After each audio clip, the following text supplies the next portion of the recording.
आइए देखते हैं प्रतिशत। जैसे कई बार आपको अपने मार्क्स का प्रतिशत निकालने में दुविधा आती है, तो आइए बहुत सरल भाषा में हम आपको सिखाते हैं कि प्रतिशत कैसे निकालते हैं। जैसे आपका मान लो यूपी बोर्ड का एग्ज़ाम होता है, यूपी बोर्ड का 10वीं का 10th में पूर्णांक होता है, पूर्णांक 600 मार्क्स का होता है। मान लो सपोज आपके आपके अंक आते हैं 480, आप प्राप्तांक है, आपका प्राप्तांक जो है वो 480 है। तो आप इसको प्रतिशत कैसे निकालेंगे कि कितने प्रतिशत मार्क्स आपके आए हैं, तो ये हम बताते हैं। आपको प्रतिशत निकालना होता है हमेशा, जो पूर्णांक होता है पूर्णांक पर प्रतिशत निकालना है। तो जिस पर प्रतिशत निकालना होता है हम उसी के अकॉर्डिंग इसको सॉल्व करते हैं। तो देखते हैं आपका प्राप्तांक कितना है 480, कितने में से है 600 में से, अर्थात 600 में से 480 नंबर आपने प्राप्त किए हैं। तो प्रतिशत निकालने के लिए क्या करेंगे, इसे 100 से गुणा कर देंगे। 600 में से आपको कितने आए 480, मतलब जितने में से आपके जितने आए हैं, तो इसका मतलब 600 में से 480 आपको प्राप्त हुए हैं। 600 टोटल थे, आपको 480 मिले हैं, तो बस। और प्रतिशत में निकालने के लिए इसे 100 से कर देते हैं गुणा, और इसी तरीके से हमारा आ जाता है ये एक जीरो से ये जीरो कटता है, 6 अट्ठे 48, 8 धाम 80% अंक आपके आए हुए हैं।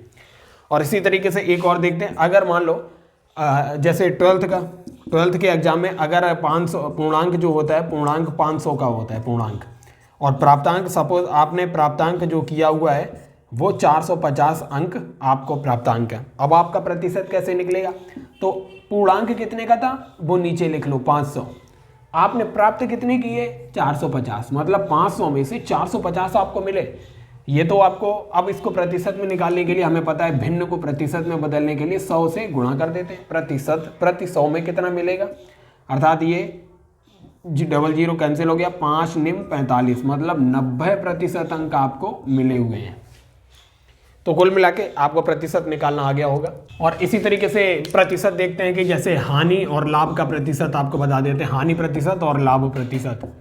जैसे मान लो अगर कोई चीज़ आपने मार्केट से 600 रुपये की खरीदी, 600 रुपये की खरीदी, और उसे आपने, ये आपका था खरीद मूल्य, खरीदा 600 रुपये में, और उसे आपने बेचा 800 रुपये में, तो आपको प्रॉफिट कितना हुआ। प्रॉफिट हमेशा निकालते हैं कि आपकी खरीद मूल्य कितना था, जितना आपका खरीद मूल्य होगा उसी पे प्रॉफिट निकालते हैं।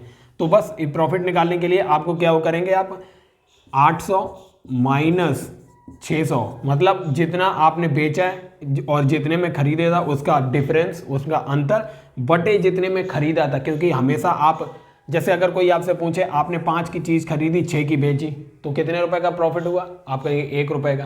कहने का मीन्स आपने क्या किया, जो खरीदा था उसी में से जो बेचा उसको घटा दिया। मीन्स हमेशा क्या करते हैं, और प्रतिशत निकालने के लिए हमेशा जो खरीदा जाता है, जो खरीद मूल्य होता है उसी पे निकालते हैं। तो बेचा कितने में और खरीदा कितने में, इनका अंतर बट्टे जितने में खरीदा जाता है उसे नीचे रखते हैं, गुणा 100, अर्थात आपका प्रॉफिट हो गया 200 बटे 600 गुणा 100, ये आएगा 3, तो 100 बटे 3 प्रतिशत आपको फायदा होगा। लगभग ये आता है 33.1/3% का आपको लाभ होता है। वहीं अगर कोई चीज़ होती, अगर यहीं पे, अगर ये तो हमारा लाभ का प्रतिशत हो गया, लाभ प्रतिशत हमेशा खरीद मूल्य पे ही निकाला जाता है लाभ का प्रतिशत। और हानि का प्रतिशत अगर कोई पूछता, हानि प्रतिशत क्या होगा, हानि प्रतिशत अगर यही चीज़ 800 की जगह सपोज 500 में बेच दी जाती, तो अब जितना इनका हमेशा अंतर, इनके अंतर को ऊपर लिखते हैं, मतलब जितने में खरीदी माइनस जितने में बेची बटे जितने में खरीदी, हमेशा नीचे यही आएगा जितने में खरीदी थी, क्योंकि इसी पे आप लाभ या हानि प्रतिशत निकालते हैं। इसी से तो तुलना करेंगे कि जितने में खरीदा उसी से तो प्लस माइनस किया जाता है कि कितना प्रॉफिट हुआ कितना लॉस हुआ।